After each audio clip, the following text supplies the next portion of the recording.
Good evening दोस्तों। Dairy loan के बारे में जानने से पहले मुझे आपको 3 डेयरियों के बारे में बताना है।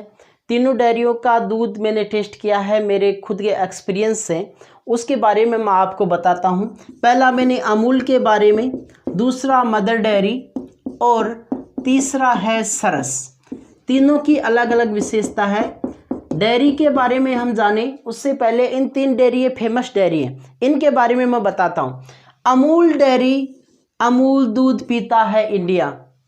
अमूल डेयरी बहुत फेमस है, गुजरात में बनी थी और ऑल ओवर इंडिया में फैल गई अमूल डेयरी। अमूल डेयरी का टेस्ट अच्छा लगता है मुझे। जब मैं पैकेजिंग वाला दूध पीता हूँ तो अमूल डेयरी का मुझे टेस्ट बहुत अच्छा लगता है, ये मेरे पर्सनल एक्सपीरियंस है। मदर डेयरी का जब मैं गर्म करके दूध पीता हूँ तो उस पर मलाई बहुत आती है, ये मुझे अच्छा लगता है, बहुत अच्छी मलाई आती है, आप उसको खा भी सकते हो। और मदर डेयरी का टेस्ट भी मुझे अच्छा लगता है। मुझे जो चीज़ अच्छी लगती है वो लगती है सरस डेयरी की छाछ। यदि आप जयपुर में हैं, सरस डेयरी की छाछ पीजिए, बहुत ही आपको एंजॉय मिलेगा। गांव की छाछ तो देखो अलग ही होती है, जीरा डालकर पीते हैं। सरस डेयरी की छाछ पियोगे आप तो मीठी छाछ है, बहुत अच्छा लगेगा आपको। डेयरी शब्द आते ही मुझे डेयरी से दूध का उत्पादन और किसानों द्वारा दूध का उत्पादन में कितनी मेहनत लगती है उसकी फीलिंग आ जाती है कि हमें जो दूध मिल जाता है सुबह, शहरों में हमें दूध सुबह 5 बजे 6 बजे आसानी से उपलब्ध हो जाता है, उसके पीछे कितनी मेहनत लगती है वो मैं आपको बताता हूँ। जब तक हमारा युवा जगता है, जब तक हमारा युवा नींद से जगता है, तब तक हमारे माता पिता गायों का दूध निकाल चुके होते हैं और दूध वाला उसका कलेक्शन करके शहर तक पहुंचा चुका होता है। परंतु इस डेयरी उद्योग को पनपाने में भी युवाओं का ही हाथ है। युवाओं ने कलेक्शन को बहुत स्पीडली बना दिया।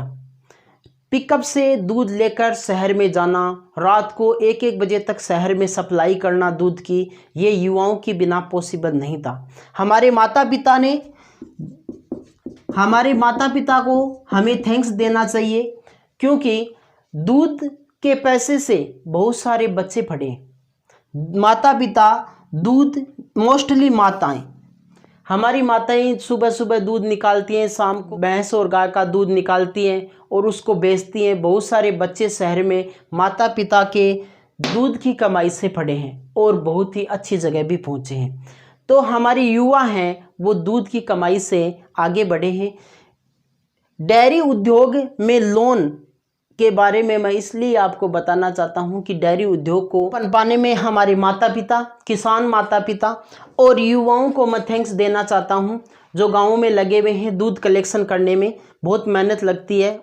दूध का जो कैन जो हम उठाते हैं वो 20 किलो या 50 किलो का होता है, उसे उठाना, उसको कलेक्शन करके दूध को एक जगह स्टोर करना और उसको सप्लाई करना, इसमें युवाओं का बहुत बड़ा हाथ है। युवाओं ने स्पीडली कलेक्शन की जो प्रक्रिया उसको स्पीडली बना दिया और हमारे माता पिता ने दूध की टाइम पर सप्लाई करने में योगदान दिया है। इनको मैं थैंक्स देना चाहता हूँ।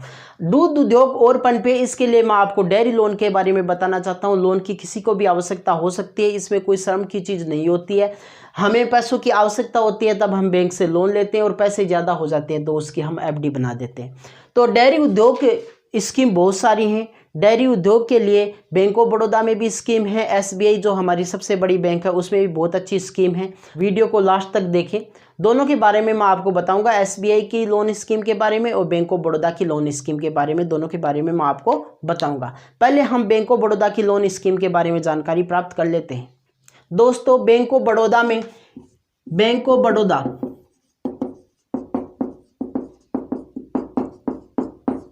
में यदि हम लोन लेने जाते हैं डेयरी के लिए, यदि हमें पशु खरीदना है तो हम लोन ले सकते हैं। जैसे हम गाय खरीदना चाहते हैं, भैंस खरीदना चाहते हैं, तो इसके लिए हम लोन ले सकते हैं।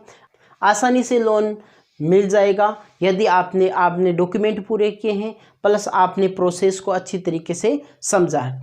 बैंक ऑफ बड़ौदा में हम लोन लेने जाते हैं तो कम से कम हमें, गाय हमारे पास यदि है या भैंस है तो कम से कम 2 गाय होनी चाहिए। कम से कम हमारे पास 2 गाय होनी चाहिए। और अधिक से अधिक यदि गाय पर लोन ले रहे हैं हम या भैंस पर ले रहे हैं, एक ही बात है, अधिक से अधिक गाय हैं वो 10 होनी चाहिए। अधिक से अधिक 10 गाय होनी चाहिए और कम से कम 2 गाय होनी चाहिए हमारे पास। यदि हम परचेज करने जा रहे हैं तो कम से कम 2 गायों का लें और अधिक से अधिक 10 गायों तक हम लोन ले सकते हैं। पहला क्राइटेरिया ये है, पहली शर्त ये है। अब हम देखते हैं कि गाय हमें लोन कितना मिलेगा। हम देखते हैं कि लोन कितना मिलेगा। जैसे हम लोन के लिए अप्लाई करने जा रहे हैं और यदि 2 गायों के हम लोन ले रहे हैं, मान लो 2 गायों का लोन ले रहे हैं। कितने गाय का लोन ले रहे हैं? 2 गाय खरीदने का लोन ले रहे हैं। तो गाय का मूल्य है वो नाबार्ड निर्धारित करता है।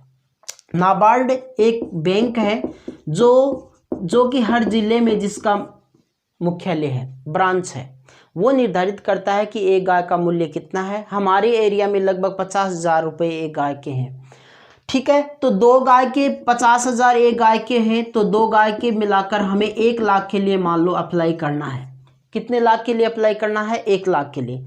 परंतु 1 लाख के लिए हमने यदि लोन के लिए अप्लाई किया कि मुझे 2 गाय खरीदनी है, 1 लाख के लिए अप्लाई किया हमने, 1 लाख लोन लेने के लिए हम बैंक में गए, परंतु 1 लाख हमें नहीं मिलेगा। 10% मार्जिन रखना होता है, 10% मार्जिन रखना होता है। इसका मतलब यदि हम गाय खरीद रहे हैं, 2 गाय खरीद रहे हैं, तो 10% पैसा हमें अपने पास से देना होगा।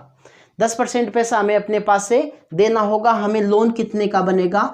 90,000 रुपये का लोन बनेगा। मैं बैंक ऑफ बड़ौदा की बात कर रहा हूँ, बैंक ऑफ बड़ौदा की बात कर रहा हूँ। 1 लाख के लिए आपने अप्लाई किया, 90,000 रुपये आपको मिलेंगे। ठीक है, 10% मार्जिन होता है। मार्जिन वह होता है जो हमें खुद अपनी तरफ से मिलाना होता है पैसे। तो 10% मार्जिन, 1 लाख पर 10% पैसा कम कर दिया तो हमें 90,000 रुपये लोन मिल जाएगा। आगे मैं आपको बताता हूँ कि ये लोन किसको मिल सकता है। लोन किसे मिलेगा? लोन इंडिविजुअल फार्मर ले सकता है, अकेला इंडिविजुअल फार्मर भी लोन ले सकता है। इंडिविजुअल फार्मर लोन ले सकता है, मतलब अकेला किसान भी लोन ले सकता है, इसमें कोई दिक्कत नहीं है। अकेला किसान लोन ले सकता है। यदि आपकी फर्म है तो आप फर्म का भी लोन ले सकते हैं, फर्म पर भी लोन ले सकते हैं। और यदि आप इंडिविजुअल फार्मर हैं, अकेला किसान है, तो वो भी लोन ले सकता है, इसमें कोई दिक्कत नहीं है। तो लोन के लिए आप अप्लाई कर सकते हो, इंडिविजुअल फार्मर और फर्म, इसमें से आप कोई सा भी लोन ले सकता है। यदि आपने दूध कलेक्शन के लिए दूध को इकट्ठा करके शहर सप्लाई करते हो, दुकान खोल रखी है, तो भी इस लोन के लिए अप्लाई कर सकते हो। और अकेले फार्मर ने, आपने केसीसी है, आपकी क्या है, बैंक ऑफ बड़ौदा में केसीसी है, तो आप इसके लिए पशुओं के लिए भी वहाँ से एडिशनल लोन ले सकते हो। केसीसी चल रही है आपकी और इसके साथ में आपको पैसों की ज़रूरत हुई और आपको नए पशु खरीदने हैं मान लो, तो इसके लिए एडिशनल रूप से आप केसीसी के साथ पशुओं का लोन भी ले सकते हैं। अब मैं आपको बताऊंगा कि इसके लिए आपको गिरवी क्या क्या रखना होगा। देखिए, यदि लोन आपने 1,60,000 तक लिया है, बैंक ऑफ बड़ौदा की बता रहा हूँ, 1,60,000 तक आपने लोन लिया है, तो आपको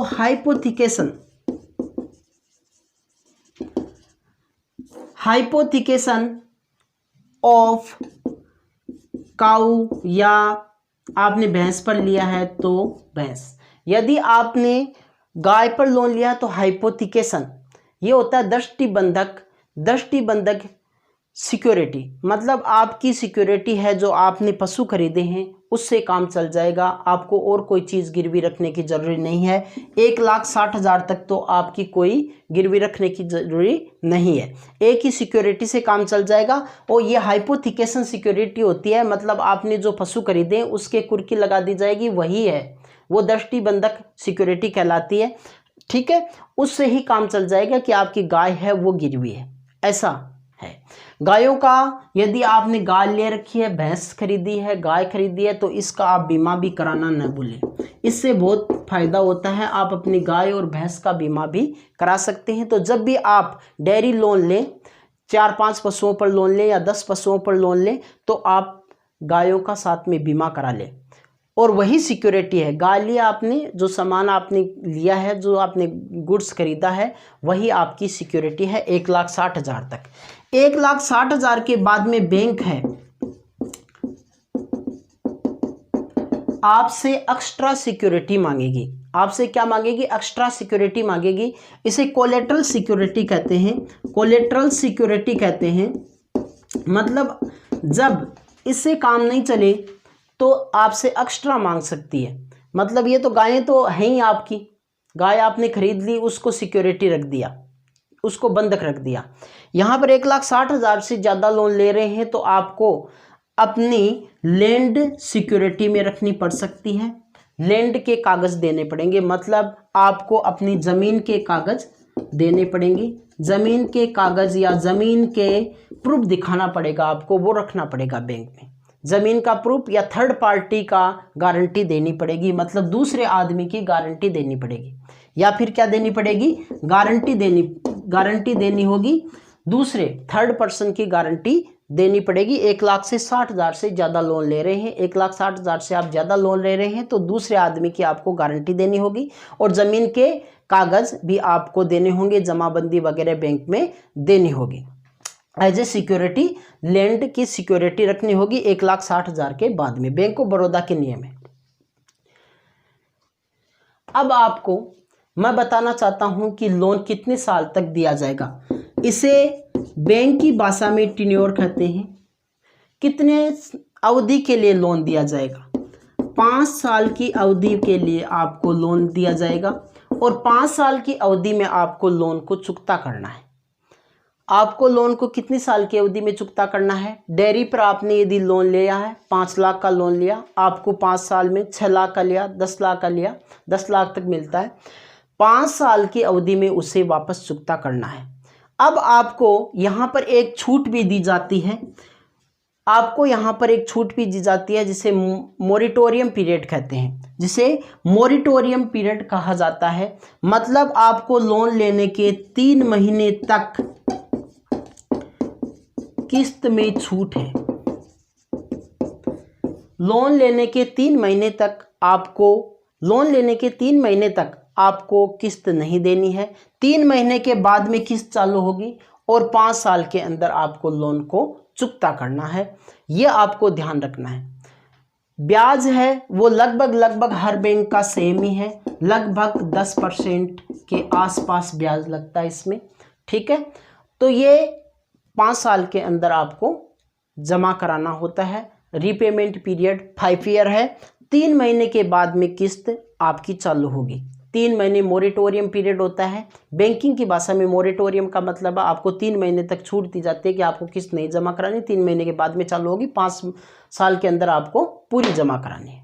बैंक ऑफ बड़ौदा की जो डेयरी पर लोन है उसमें सब्सिडी सुविधा भी उपलब्ध है, और इसी कारण सब्सिडी बैंक ऑफ बड़ौदा के लोन में सब्सिडी सुविधा भी उपलब्ध है।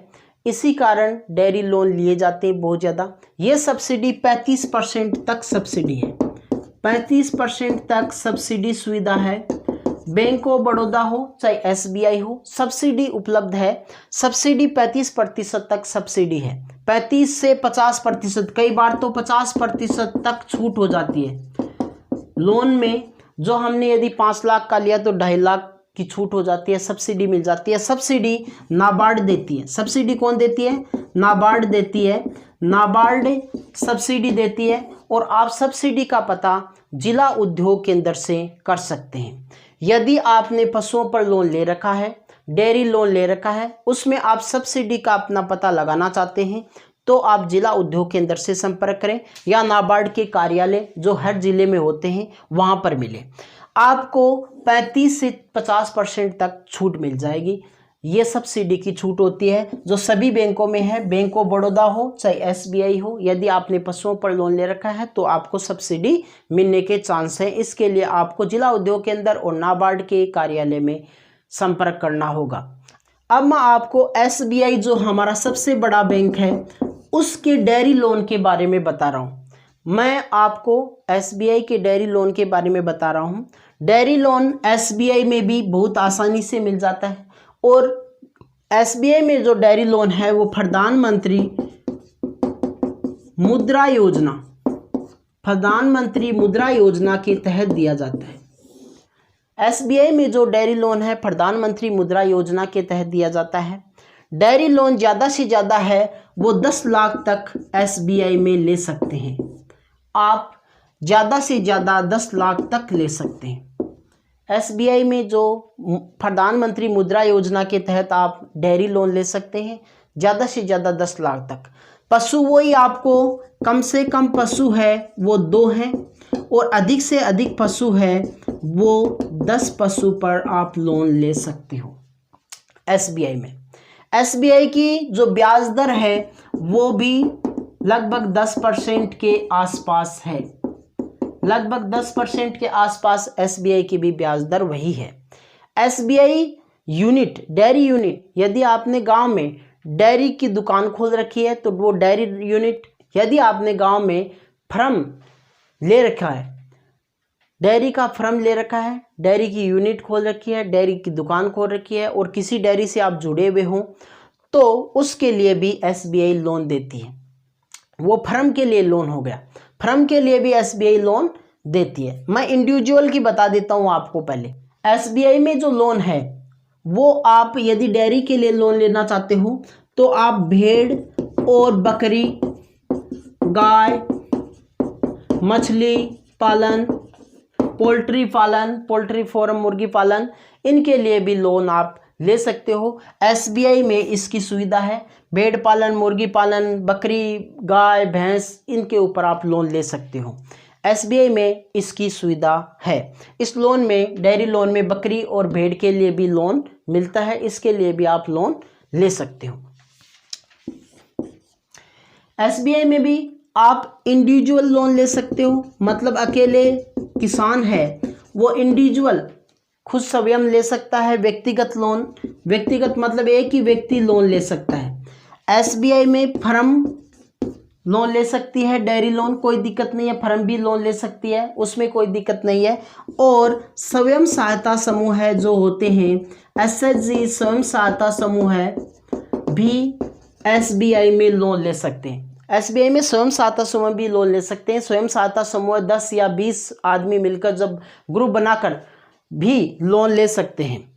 जिन्होंने ग्रुप बनाकर बचत खाता खोल रखा है एसबीआई की शाखाओं में और वो कृषि कार्य में लगे हुए हैं, और महिलाएं भी बहुत सारी एसएचजी ग्रुप से जुड़ी हुई हैं, सेल्फ हेल्प ग्रुप से जुड़ी हुई हैं, और वो यदि कृषि कार्य में लगी हुई हैं, कृषि से संबंधित कार्य में लगी हुई हैं, तो वो यदि डेयरी से संबंधित कार्यों में लगी हुई हैं तो वो एसबीआई से डेयरी लोन ले सकती हैं मुद्रा योजना के तहत। अब एसबीआई में यदि आप हो और एसबीआई में से लोन ले रहे हो, डेयरी लोन ले रहे हो, तो इंडिविजुअल व्यक्तिगत एक व्यक्ति है उसको क्या क्या डॉक्यूमेंट चाहिए मैं आपको बता देता हूँ।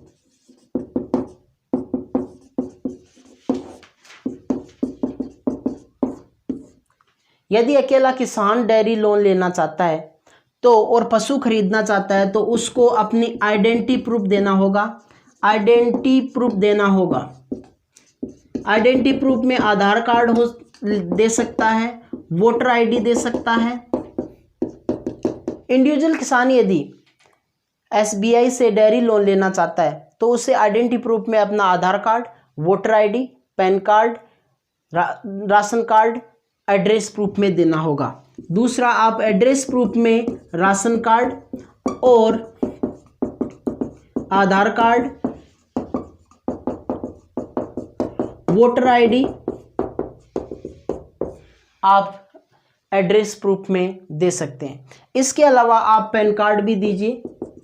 यदि आपके पास पैन कार्ड है तो पैन कार्ड दीजिए, क्योंकि कोई भी लोन लेने से पहले आपको पैन कार्ड होना जरूरी है आपके पास। किसी भी तरीके से लोन के अप्लाई करना चाहते हैं तो आपके पास पैन कार्ड होना चाहिए, तो आप पैन कार्ड बना लीजिए। उनको Aadhaar card, voter ID, PAN card दीजिए। एड्रेस प्रूफ में राशन कार्ड लगा सकते हैं या आधार कार्ड भी चलेगा और वोटर आईडी भी चलेगी। तीसरा, आप कितने पशु खरीदना चाहते हैं, 5, 10 पशु खरीदना चाहते हैं, उनकी कॉस्ट क्या होगी, मतलब लागत कितनी आएगी, उसकी आप प्रोजेक्ट रिपोर्ट बनाकर दीजिए। उनकी आप प्रोजेक्ट रिपोर्ट बनाकर दीजिए। प्रोजेक्ट रिपोर्ट सीए बना देता है। प्रोजेक्ट रिपोर्ट कौन बना देता है? सीए बना देता है, चार्टेड अकाउंटेंट प्रोजेक्ट रिपोर्ट बना देता है। आप अपनी खुद भी प्रोजेक्ट रिपोर्ट बना सकते हैं। प्रोजेक्ट रिपोर्ट में आप दिखाइए कि मैं 10 पशु खरीदना चाहता हूँ, इसके इतना खर्चा आएगा, 10 पशुओं का इतना खर्चा आएगा, वो दिखा दें। इनके चारे के लिए प्रबंध करना पड़ेगा, इतनी कॉस्ट चारे के लिए आएगी, वो सब चीज़ आप यहाँ पर प्रोजेक्ट रिपोर्ट में दिखा सकते हैं। तो ये चीज़ें हैं, ये साधारण सी चीज़ है, कोई हार्ड नहीं है। व्यक्तिगत लोन आप लेना चाहते हो, यदि अकेले किसान हो, लोन लेना चाहते हो तो आइडेंटिटी प्रूफ में आधार कार्ड और पैन कार्ड दे दीजिए। एड्रेस प्रूफ में भी वो आधार कार्ड चल जाएगा। और प्रोजेक्ट रिपोर्ट दे दीजिए। प्रोजेक्ट रिपोर्ट से आपका जो लोन लेने के चांस हैं वो बढ़ जाते हैं, क्योंकि प्रोजेक्ट रिपोर्ट इफेक्टिव होनी चाहिए। तो सीए से बना लीजिए आप प्रोजेक्ट रिपोर्ट। सीए से बनाने का मैं आपको सजेशन देता हूँ, वो अच्छी तरीके से आपको बना भी देगा, क्योंकि वो हमेशा बनाते रहते हैं सीए प्रोजेक्ट रिपोर्ट। तो प्रोजेक्ट रिपोर्ट दीजिए आप। अब आप यदि फर्म है, फर्म के लिए लोन लेना चाहते हैं तो इसके लिए एसबीआई में कौन कौन से डॉक्यूमेंट चाहिए वो देखिए। यदि आपने दुकान ले रखी है, शॉप है आपकी, या आपकी फर्म है, इसके लिए आप यदि लोन लेना चाहते हो एसबीआई से, डेयरी लोन लेना चाहते हो, तो इसके लिए आपको फर्म का रजिस्ट्रेशन होना चाहिए, फर्म का रजिस्ट्रेशन सर्टिफिकेट होना चाहिए। जीएसटी का रजिस्ट्रेशन करा रखा है, बहुत अच्छी चीज़ है, वो दे दीजिए आप। या आपका उद्योग आधार होगा वो दे दीजिए। आपका करंट अकाउंट पहले से चलना चाहिए, या आप यदि करंट अकाउंट यदि आपने नहीं खोल रखा है तो आप अपना करंट अकाउंट मेंटेन कीजिए एसबीआई में।